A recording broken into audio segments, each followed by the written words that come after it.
तुम कभी किसी से वाद विवाद न करो। बहुत अमृतमय वचन है। उपासक, वाद विवाद मत करो।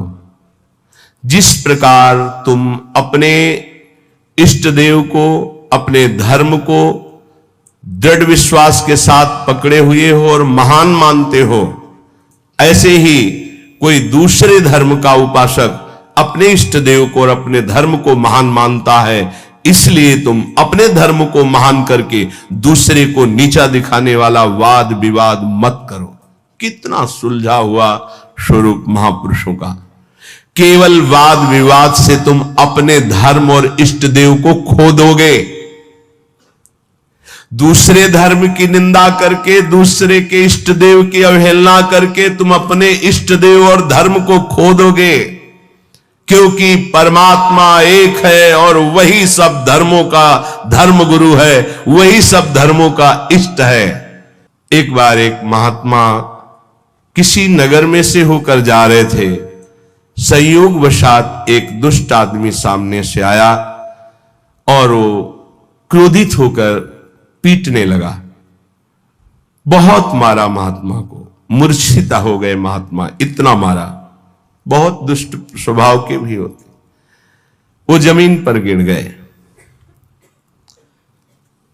मारने वाला चला गया। कुछ श्रद्धालु आए, उनकी बड़ी सेवा की। जब होश में आए तब पूछा, महात्मा जी किसने मारा आपको? बोले, जिसने सेवा की उसी ने मारा है। जिसने सेवा की? वो कहा, महाराज आप तो मूर्छित थे, हम लोगों ने तो सेवा की है। बोले, बस जिसने सेवा की उसी ने मारा, दूसरा नहीं मार सकता। महात्मा जी ने कहा, जिसने मुझे पीटा वही सेवा कर रहा है, जो सेवा कर रहे हैं इन्होंने ही पीटा है। वो तो बड़े घबरा गए कि महात्मा पागल है क्या। तब उनके शिष्य ने जब सुना तो वो आए वहां दौड़कर। लोगों ने कहा, आपके गुरुजी पागल है क्या? तो बोले, नहीं, आप नहीं समझ पा रहे। जिस परमात्मा ने वो रूप रख करके पीटा, उसी परमात्मा ने आप लोगों को प्रेरित करके आप लोगों के रूप में सेवा की। हमारे गुरुदेव का मतलब ये है। भाव ये, आपके साथ जो निंदा अपमान तिरस्कार कर रहा है वो आपका आराध्य देव दूसरा नहीं है, वही आराध्य देव है।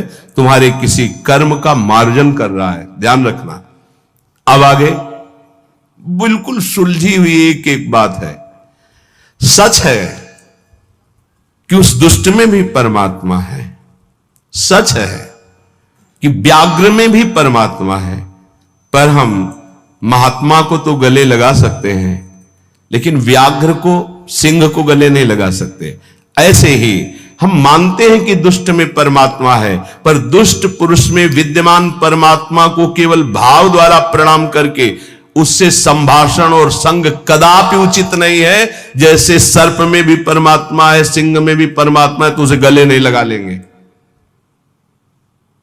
एक एक चेष्टा, एक एक वचन अमृत है। अगर ये धारण कर लोगे तो आपका भजन बचेगा और पचेगा और बढ़ेगा। एक किसान खेत में दिन भर पानी भरता रहा। जब सायंकाल हुआ तो उसमें पानी एक चुल्लू भी नहीं टिका। वो बहुत परेशान हो गया। मेड़ ज्यों की त्यों सब ठीक थी। फिर उसने देखा तो चूहों ने छेद कर रखा था जगह जगह, कई जगह मेड़ में। वो छेद से बाहर जा रहा था। उपासक समझे, पूरा जीवन साधना करते हो जाता है, लेकिन साधन संपत्ति एक चुल्लू भी नहीं बचती। किनकी? जिनके इंद्रिय रूपी चूहों ने छेद कर दिया है हृदय रूपी घर में। क्या? कभी ये भोग, कभी वो भोग, कभी वो भोग। जो अपनी इंद्रियों को भोगों के संयोग में मनोरंजन करते हैं और साधना भी करते हैं, तो पूरे जीवन की शाम हो जाती, पर उनके हृदय रूपी खेत में एक चुल्लू भी साधन नहीं बचता, सब क्षीण हो जाता है। रामकृष्ण देव परमहंस जी कह रहे हैं, जब उपासक इंद्रियों के बिलों को बंद कर देता है, फिर कीर्ति की इच्छा उसके अंदर जागृत होती, तो ये मेड़ टूट जाना होता है। अगर मेड़ टूट गई तो भी बड़ी जल्दी धारा बाहर निकल जाएगी खेत से जल की। कीर्ति की चाह उत्पन्न होती कि मेरा यश हो जाए, गई जीवन की भजन संपत्ति कीर्ति की चाह में गई। कीर्ति भजन को छीण कर देती है। यदि आपके अंदर चाह नहीं हो, इष्ट के द्वारा कीर्ति होती, जैसे सेवक जी महाराज कह रहे हैं जय जय श्री हरिवंश नाम गुण गाई है, उसके लिए कहा कि बिस्तरे सब जग विमल कीरति साधु संगति। विमल कीरति वो उसके भजन का नाश करने वाली नहीं होगी, क्योंकि इष्ट के द्वारा होती है। कीर्ति की चाह मानो उस किसान की मेड़ टूट जाना है, अर्थात उस साधक का बांध टूट जाना है साधना का। अब उसके आगे उपाधियां लगनी शुरू हो जाती हैं। ये बड़ा उपद्रव है उपाधियां, सरकार, भगवान, अवतार, न जाने क्या क्या। ये बिल्कुल नहीं स्वीकार करना चाहिए, बिल्कुल स्वीकार नहीं। सरक जाओगे सरकार कहलाने से। बहुत माया विचित्र है, बहुत विचित्र, बहुत सावधान। ये महापुरुषों की बातें हैं। अब साधक की जहां कीर्ति रूपी मेड़ टूटी, बंधी घाव हो गया वहां से। ये बालू का बांध है। ईश्वर की जितनी आराधना चिंतन सब गया, वो अपनी कीर्ति का स्मरण करके वो भूलना शुरू हो गया। प्रभु का अहंकार जो मिटाना था वो फिर बढ़कर वैसे ही तैयार हो गया। इसीलिए जन्म भर उपासक को सावधान रहना चाहिए, ना इंद्रियों की विलासता और ना कीर्ति और ना किसी तरह की सिद्धि की वृत्ति। सिद्धि भी बहुत बाधक होती है, भगवत प्राप्ति में बहुत बाधक। मन की बात जान, दुनिया का सब एक से एक अलग अलग क्षेत्र सामने खड़ा, एकाग्र दृष्टि से देख के संकल्प कर हिल नहीं सकता एक कदम। जैसा चाहे जितना हो उसकी आज्ञा का पालन करेगा ही करेगा। ऐसी बहुत सी, वे तो गुरुजनों की कृपा से इन खाइयों को नांगा जाता है। बिल्कुल दैन्य, बिल्कुल दैन्य। भरी सभा में नीच पुरुष द्वारा पिट जाने पर भी किसी भी तरह का कोई भी भागवतिक प्रभाव न प्रकट करना, साधारण आदमी की तरह शांत एकदम, ये असाधारण क्षमता होती है।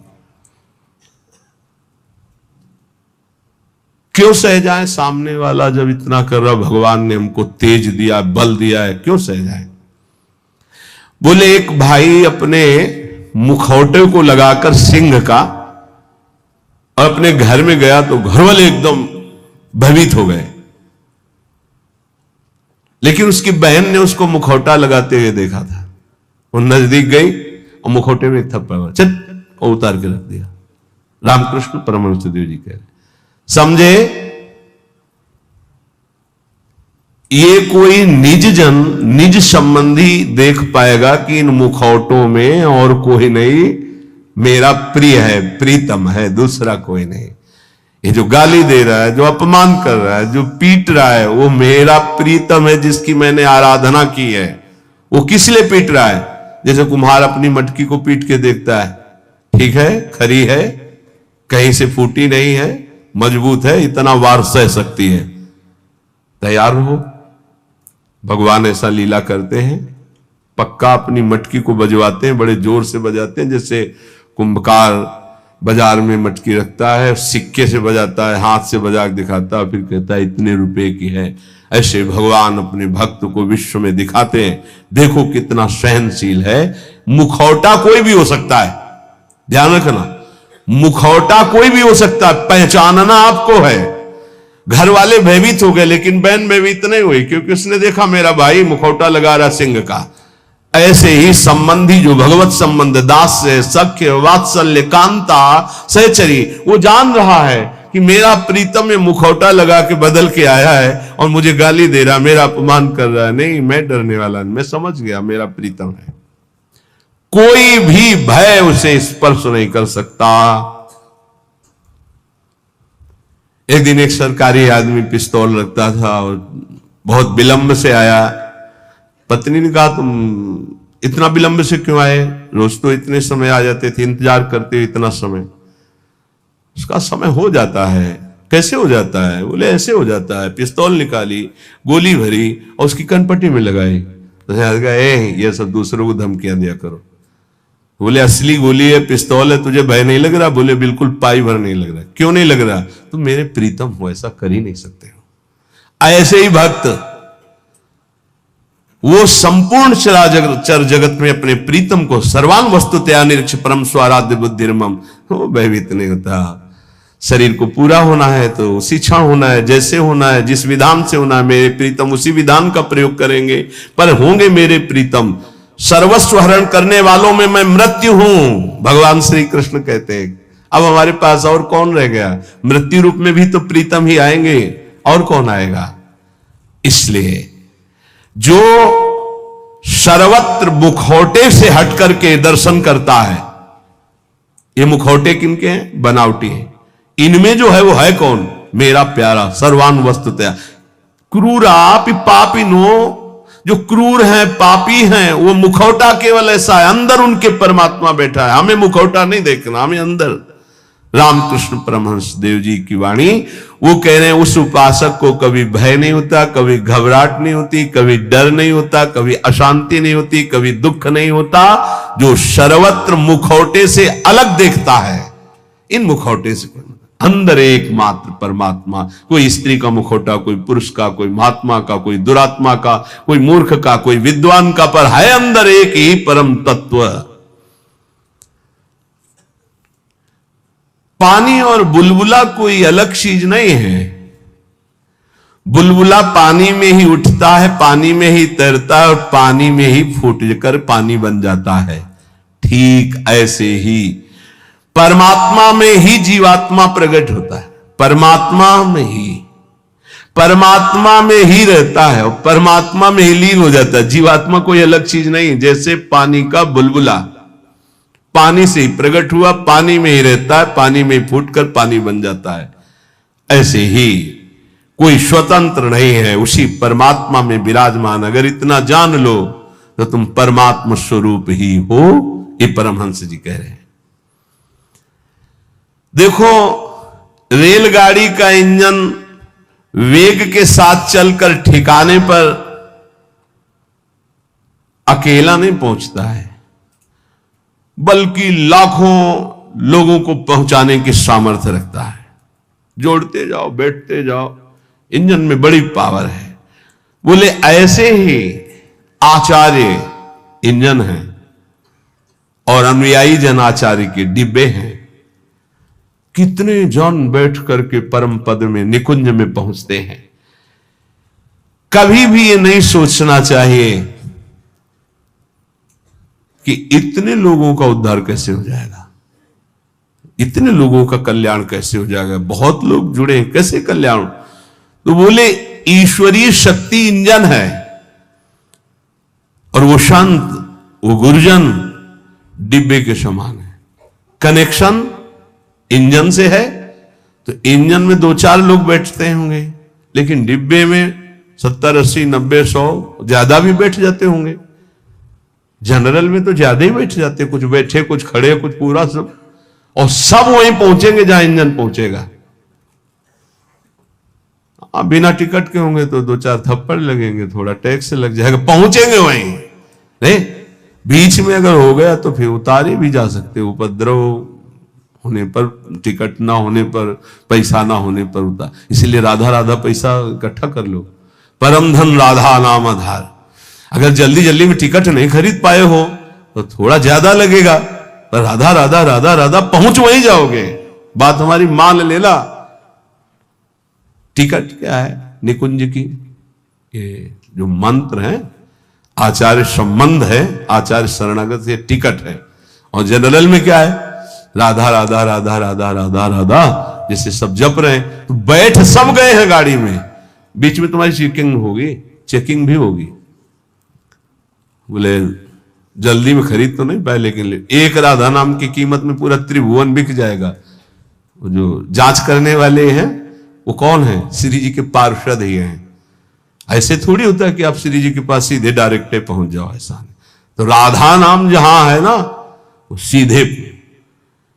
और जिनको सौभाग्य से कहीं ये जो निकुंज के गुप्त मंत्र मिल गए हैं, तो अब दुर्भाग्य है कि उनके अंदर ठसक ना आवे, नहीं तो पास हो चुका है निकुंज का, पास मिल चुका है। मानो सच्ची मानिएगा, सौभाग्य दुर्भाग्य में आप बदल रहे हैं कि आप मंत्र का चिंतन नहीं कर रहे हो, विषय चिंतन कर रहे हैं।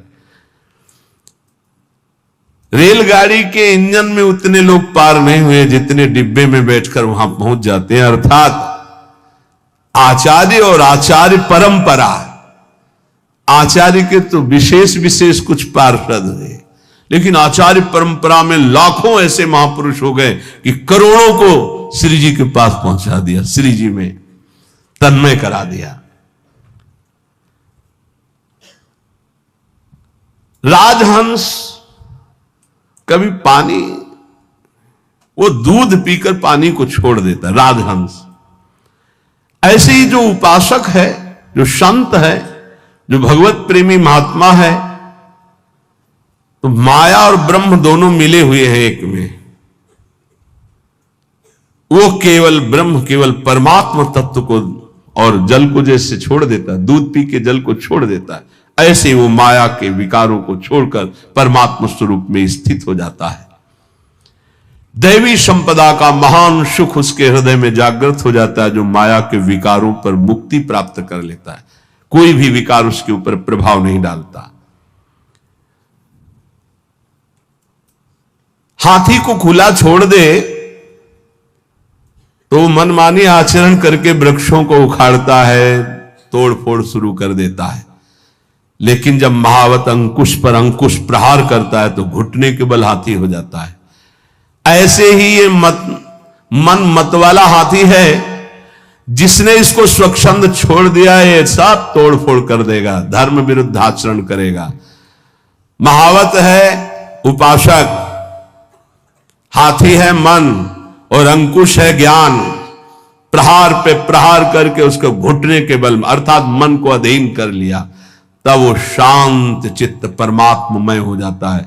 मन ही भगवान का स्वरूप बन जाता है। इंद्रियाणाम मनुष्यास्मि, पर पहले अंकुश की मार देनी पड़ेगी, छोड़ना नहीं। इसको छोड़ दिया तो तोड़फोड़ मचा देगा। मतवाला ये हाथी है मन, किसी के अंकुश से, केवल ज्ञानांकुश, जो नाम मंत्र मिला खूब जपो, इसी से मानो तुम्हारे अंकुश की धार तीक्ष्ण होगी, इसी से तुम्हारा मन बस में होगा, दूसरा कोई उपाय नहीं। कल एक साधक प्रश्न कर रहे थे एकांतिक में, मैं जानता हूं ये नहीं करना चाहिए फिर भी करता हूं, क्यों?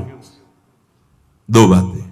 पहली बात, तुम में आध्यात्मिक सामर्थ्य खो चुकी है, जान करके भी तुम उसको रोक नहीं सकते क्योंकि बलहीन हो। और दूसरी बात, तुम्हारी सुख बुद्धि उसमें है, जरूर ये कहते हो मुंह से कि नहीं करना चाहिए, पर अंदर है कि इसमें सुख है। इन दो बातों के कारण तुम भ्रष्ट होते रहते हो। तो हमको पहली बात बलवान करनी है कि हमारे अंदर नाम बल आवे, तो दूसरी बात अपने आप हट जाएगी, सुख बुद्धि हट जाएगी। पहले नाम जप करके अपने को बलवान बनाइए। समस्त विकारों को नष्ट करने का मैं तुम्हें एक सरल उपाय बताता हूं। रामकृष्ण परमहंस देव जी, तालियां बजाकर जब नाम कीर्तन जोर जोर से किया जाता है तो जैसे वृक्षों में बैठे हुए पक्षी उड़ जाते हैं, ऐसे हृदय के काम क्रोध आदि नष्ट हो जाते हैं। रामकृष्ण परमहंस देव जी तालियां बजाकर राधा राधा राधा राधा राधा, किसी संगीत की और ज्ञान वृत्ति ना हो तो अपने पास परम संगीत है तालियां, तालियां बजाकर। तो कह रहे हैं कि जैसे वृक्षों में बैठे हुए पक्षी तालियां उड़ जाते हैं, ऐसे हृदय में बैठे हुए काम क्रोध भाग जाते हैं जब नाम कीर्तन। जब किसी को भी काम आदि वेदना हो तब नाम कीर्तन करके देखना, तो नाम कीर्तन होने ही नहीं देगा काम। देख लेना, उस समय अगर उपदेश भी किया जाए तो तुम्हें अच्छा नहीं लगेगा। कामी समझी में हरि कथा ऊसर बीज बय फल, और अगर आप शुरू कर दिए तो वो टिकेगा नहीं, भाग जाएगा पक्का। बहुत सुंदर उपाय महापुरुषों के हैं। उपासक की उपासना परिपक्व कब मानी जाती है? जब अपने आराध्य देव का नाम लेते ही रोमांच हो जाए, आनंद अश्रु बहने लगे, तब समझना चाहिए कि हमारी उपासना परिपक्व हो रही है। उपास्य देव का नाम लेते ही आंखों में जल आने लगे, अब उसकी उपासना रंग ला रही। राधा कहते आंसू भर जाएं। एक लकड़हारा जंगल की लकड़ी बेच बेचकर बड़े कष्टपूर्वक अपना जीवन यापन कर रहा था। अकस्मात उस मार्ग से एक सन्यासी जी आ रहे थे। उन्होंने लकड़हारे के दुख को देखकर कहा, बेटा जंगल में तुम सूखी लकड़ियां बीन रहे हो, इसके आगे बहुत कुछ है, आगे बढ़ो और कुछ तुम्हें प्राप्त हो जाएगा, मैं देख रहा हूं। वो आगे बढ़ा, सूखी लकड़ियां छोड़कर। ध्यान देना, महापुरुषों के उदाहरण साधारण नहीं होते, बात साधारण दिखाई दे रही। जब काफी आगे बढ़ा तो उससे चंदन की खुशबू आई, तो चंदन के वृक्ष मिले। सूखी लकड़ी छोड़कर उसने चंदन की लकड़ी काटी और बाजार में बेचा, अच्छा पैसा आया। फिर शब्द उसके कान में गूंजा कि बेटा और आगे बढ़ो। तो उसने सोचा और आगे अब क्या मिलेगा, तो आगे बढ़ा। क्योंकि उस संत के वचन सत्य सच्चिदानंद से युक्त थे, तो जंगल में उसे एक खान मिली तांबे की। अब तो तांबा बेच करके बहुत, फिर आवाज सुनाई दी और आगे बढ़ो, तो और आगे बढ़ा तो उसे चांदी की खान मिल गई। अब तो बहुत बड़ा धनी हो गया। फिर आवाज आई और आगे बढ़ो, तो आगे बढ़ा तो स्वर्ण की खान मिल गई। बोला आप तो बस यही पूर्णता हो, स्वर्ण ही स्वर्ण। फिर आवाज आई और आगे बढ़ो, तो उसे हीरे की खान मिल गई। अब एक हीरा जीवन भर लकड़ी बेचने वाला लकड़ी बेचता तो उसकी बराबरी नहीं, ऐसे हीरे की खान मिल गई। भावार्थ और अंदर उसका रहस्यार्थ, ये मानो भोगों में फंसा हुआ है। आगे बढ़, आगे बढ़। जैसे जैसे वह अध्यात्म की तरफ बढ़ता है, नाना प्रकार के दिव्य सुख, और आगे बढ़ सिद्धियों के सुख, और आगे बढ़ भावात्मक सुख, शांत सुख, दास्य सुख, वात्सल्य सुख, कांता सुख, सहचर्य, अपूर्ण महामाधुर्य रस में स्थित। हमें जब तक भूमा सुख न मिल जाए तब तक रुकना नहीं, आगे बढ़ते रहना है। अल्प सुखों का भोक्ता भूमा सुख का अधिकारी नहीं होता। यदि संत की बात मानकर लकड़ी बेचना काम बंद न करता तो आगे नहीं बढ़ पाता। आवाज आती रही आगे बढ़, तो फिर चंदन, फिर आगे बढ़ा तांबा, फिर आगे बढ़ा चांदी, फिर सोना, फिर हीरा, अर्थात एक से एक दिव्यताएं, आप ज्ञान की सुंदर भूमिकाएं, भक्ति की सुंदर दिव्य भूमिकाएं, इनको क्रॉस करते थे। अल्प सुख साधना का मिले उसी में तृप्त हो गया, वो महान सुख को नहीं प्राप्त कर सकता। श्री रामकृष्ण परमहंस जी कहते हैं, लकड़हारे की तरह छोटी सी साधना के सुख को पाकर तृप्ति का अनुभव मत करो। ज्ञान का समुद्र लहरा रहा है आध्यात्मिक क्षेत्र में, और उस ज्ञान के परम धनी बनकर स्वयं भगवत स्वरूप हो जाओगे। देखो, एक छोटे पौधे की रक्षा उसके चारों ओर घेरा बना करके की जाती है, नहीं तो बकरी चर जाएगी।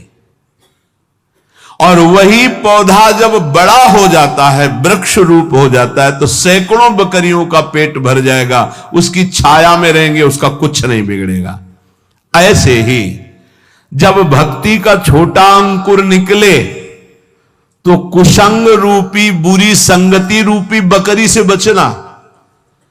बकरी का चरा हुआ छोटा पौधा किनगा बहुत ही मुश्किल देता है, क्योंकि डंठल भर रह जाता है, वैसे चुन लेती है।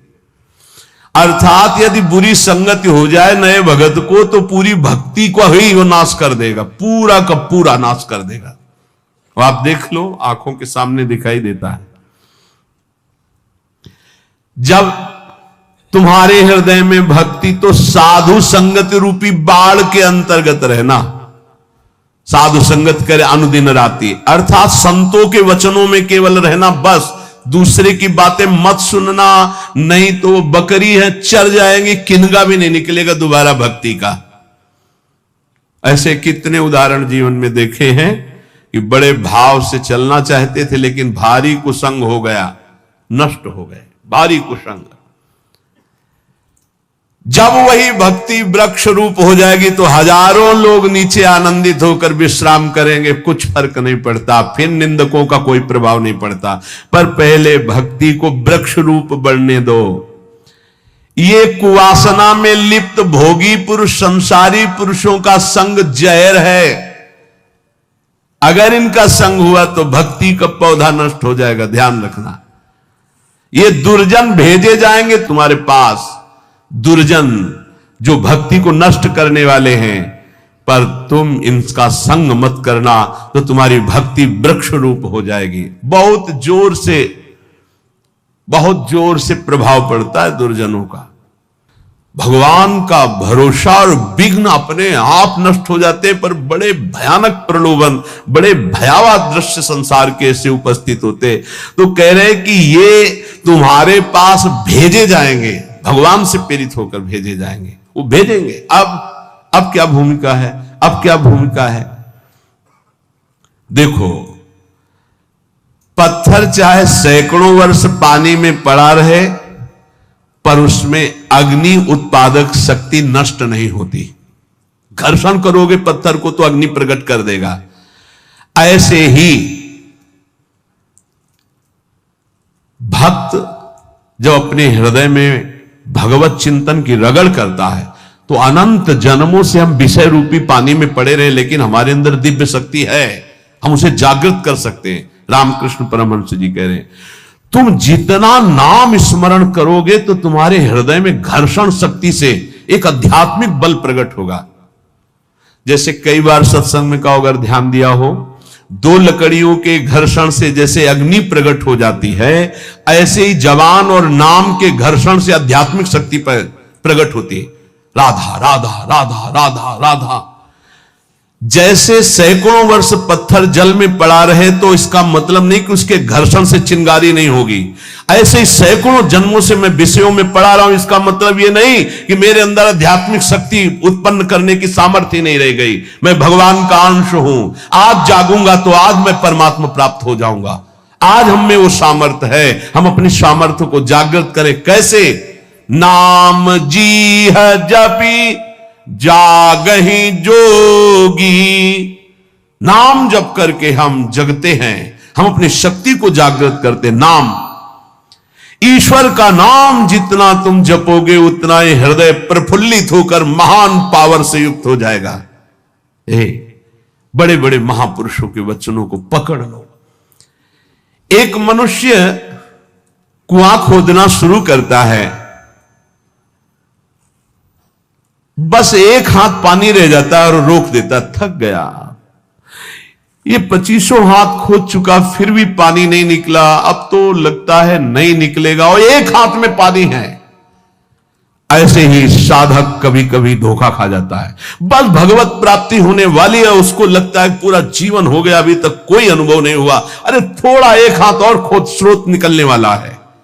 रामकृष्ण परमहंस जी कह रहे, पर वो नादान, एक हाथ में पानी निकलने वाला था, छोड़ दिया। दूसरी जगह कुआं खोदा, फिर छोड़ दिया, फिर तीसरी जगह कुआं खोदा, पूरा जीवन कुआं खोदने में लगा दिया, पानी नहीं पी पाया। समझ पाए? ऐसे उपासक है ये संप्रदाय, वो मार्ग, लेकिन पानी नहीं पी पाया चुल्लू भर। अगर एक ही ढंग से खोदता तो बस एक हाथ बाद स्रोत खुलने वाला था। एक गुरु, एक ग्रंथ, एक पंथ, एक मंत्र, एक संत, एक कंत, सांगो पांग उपासना पकड़ लो, निकल जाए। हमने देखा कि जो इधर उधर भटकने वाले वो जीवन भर भटकते रहते हैं, क्योंकि तलवार की धार पर चलने के लिए जो हिम्मत चाहिए वो गुरु बदलने से नहीं आती, वो चलने से आती है। ये जो बदलुआ लोग होते हैं ना, बदलते ही रहते हैं। व्यभिचारी की वृत्ति पातिव्रत धर्म से कभी एक नहीं होती, ध्यान रखना। होटलों को खाने वाला कभी एक रसोई में भरपेट जीवन भर नहीं खा सकता, उसको चाट लग गई है। ऐसे ही जो व्यभिचार प्रवृत्ति भक्ति में है, आज यहां कल वहां। परमहंस जी कह रहे 25 हाथ कुआं खोदा, छोड़ दिया कि यहां पानी नहीं हो, एक हाथ बाद पानी निकलने वाला था, फिर दूसरी जगह खोदा, फिर छोड़ दिया, फिर तीसरी जगह खोदा, जीवन हो गया। कुआं खोदते पानी नहीं मिला। अगर एक में ही उतनी मेहनत और कर देता तो करने नहीं पड़ती, एक हाथ बाद स्रोत था। जिस नाम, जिस मंत्र, जिस गुरुदेव का आश्रय लो, प्रेम भाव वाली परिवर्तन की बात अलग है कि हम प्रेम मार्ग में आगे बढ़ते चले जा रहे हैं, दास से शांत, सख्य, वात्सल्य, वो बात अलग है। लेकिन ऐसे भाव रखकर कि इससे तो काम नहीं बना, अगला खोदते हैं कुआं, फिर वहां भी काम नहीं बनेगा, ऐसे भटकते रहोगे। बहुत महापुरुषों के वचनों को बहुत समझना चाहिए।